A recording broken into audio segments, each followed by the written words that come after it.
Hi, my name's Phil. I like talking about politics, and with Sinn Fein becoming the largest party in Stormont, people are talking about the prospects for a border poll in Ireland again. So what is the likely process and what sort of time frame are we talking about? But first, if you'd like to be notified of daily news and politics, please subscribe to the channel and click the bell notification icon. So I see a lot of comments talking about a border poll. Fair few think it's imminent.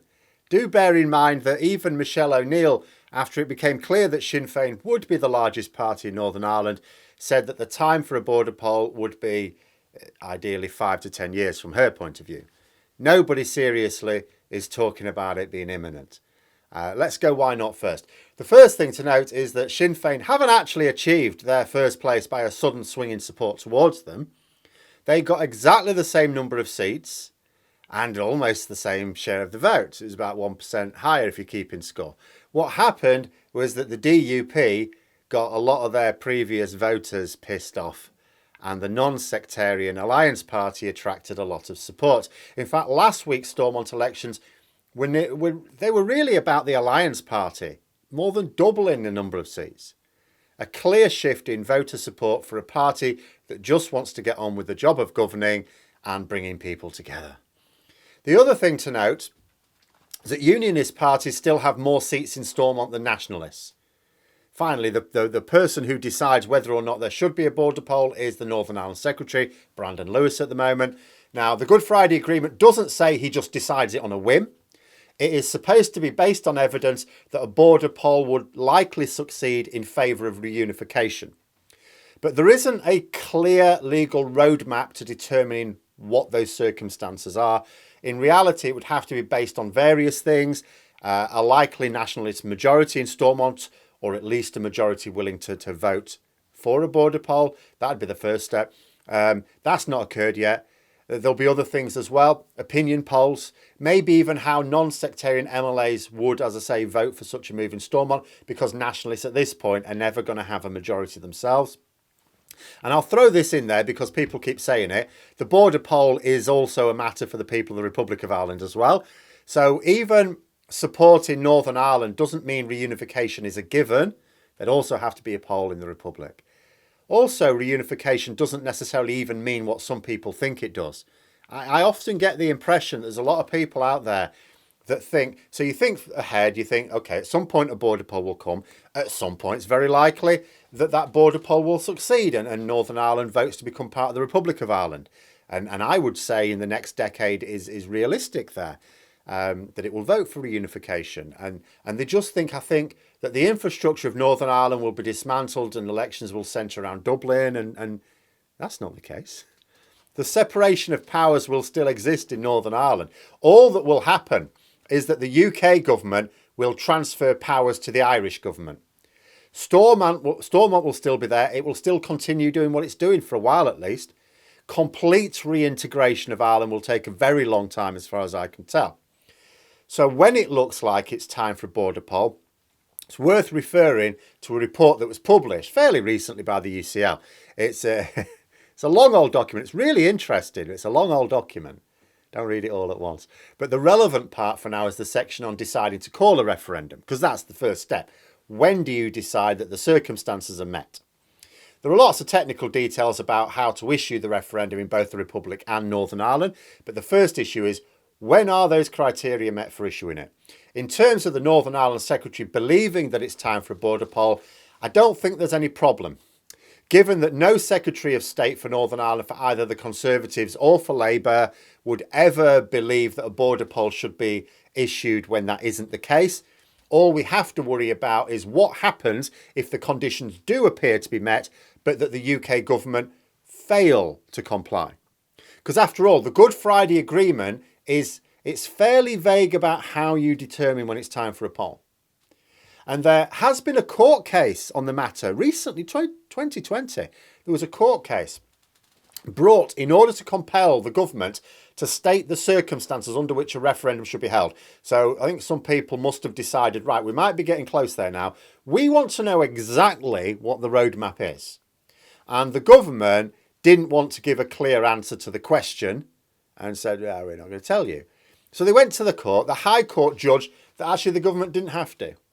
In other words, there's no requirement for there to be a clear prescriptive roadmaps towards a referendum.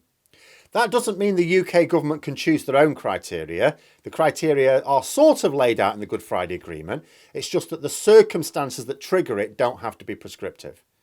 The judgment did, however, make clear that the Northern Ireland Secretary would have to act in accordance with the wishes of the people of Ireland, free from external pressures from others. In other words, the government cannot make their decision based on political expediency as it pertains to Britain. Nothing to do with us. Another interesting point is the issue of whether to have one referendum first in Northern Ireland or both at the same time. Because in theory, you could say the Secretary of State for Northern Ireland could decide that the conditions have been met for a border poll. In other words, they believe that a majority of voters in Northern Ireland have a realistic chance of voting for reunification. They may come to that conclusion before the Irish government believes the same is true in the Republic. Who knows? You could have a referendum in Northern Ireland. If it's successful, then you say to the Republic of Ireland, would you like to? Because we know they're not compelled to. So they could then hold one to either ratify or reject it. Or should they happen at the same time? Now, the UCL report does suggest shouldn't have one before the other, and they shouldn't have the UK government shouldn't issue a border poll without close consultation with the Irish government. That should be agreed jointly between the UK and Irish governments before going ahead. Bear in mind, Britain gets no say on the subject of unification, but the Republic of Ireland obviously does. And there's also another interesting notion raised in the report, namely the potential for the Northern Ireland Secretary to call a referendum if he's confident of the result being in favour of union. That is, union with the UK. This means that there could not be another referendum for at least 7 years by law. So there's a tactical element to it here. In fact, jokingly, I suggested that with the DUP threatening Stormont unless the protocol is dropped, maybe the UK government should tell them, when meeting with Sir Geoffrey Donaldson, that if they do not form the executive, then the UK government will issue a border poll to resolve the issue. Because actually, slight joking aside, there is a serious issue here. The DUP say, drop the protocol or we don't form the executive, and we can do this for 6 months, after which there could be new elections, after which it could be the same thing. The DUP could still have the power to do that, and what you ad infinitum. So maybe they should just say, look, let's sort this out, border poll. Because although the expectation right now is that it would return a result for remaining in the UK, can't always be sure, can you? Would the DUP really want to risk it? Also, as the report notes, if it's even close, then there would obviously have to be another in 7 years' time, and that could be that. What I don't know is if the government could sensibly do this. It probably seems unlikely, because it would, apart from anything else, like politically, it would further strain relations with the Republic of Ireland for a start. They won't be impressed with this silly games. But it would be funny to see the look on Sir Geoffrey Donaldson's face if it were threatened. Would he fancy it? And it may be that the UK government, as I say, can't actually call the poll under these circumstances at all. Because the Good Friday Agreement says you're supposed to issue one when you believe that it will succeed in favour of reunification.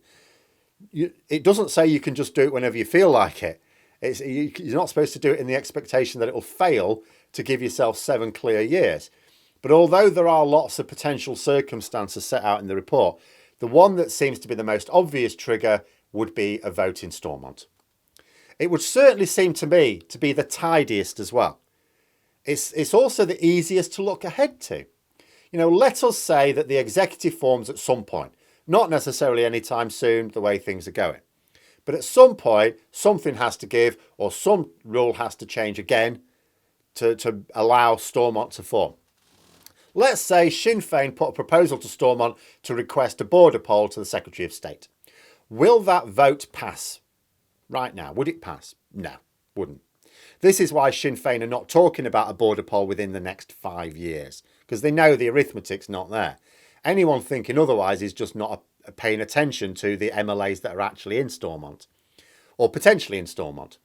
Also remember that despite the symbolic switch between the two main parties, there are fewer explicitly nationalist MLAs in Stormont now than there were before. This isn't a boost in the nationalist parties in Stormont. It's just a shrinkage. Well, it's a shrinkage of them, but it's also a shrinkage of the unionist parties. Like I say, what happened with the Stormont elections is that non-sectarian platforms took more seats. This makes it really easy for the UK government, in fact. You know, when Brandon Lewis was asked about it in an interview and he talked about, well, there's actually still a unionist majority in Stormont, as in more unionist MLAs than nationalist ones. He didn't have to say that. He could have made it much easier. He could have just said, look, the law requires me to consider a border poll if there seems a likelihood that it would vote in favour of unification. He could then have said, that's the legal position, okay? And there are multiple ways in which I will have to determine if those circumstances are met, but it has to begin with a vote in Stormont. He could just say that. That could be his criterion. That he can say, look, part of it's got to be a vote in Stormont. So when Stormont votes for it, then we will consider other metrics as well. That way, he's not committing to anything because there's other metrics need to be considered, but it removes the pressure on himself completely. Easy way to answer it. And then it's right, no more questions. Because then you go and ask Stormont. That's the first step. Stormont has to vote in favour of a border poll. And given that there is now a significant number of votes available to non-sectarian MLAs, this is not going to happen until there's clear public support for it.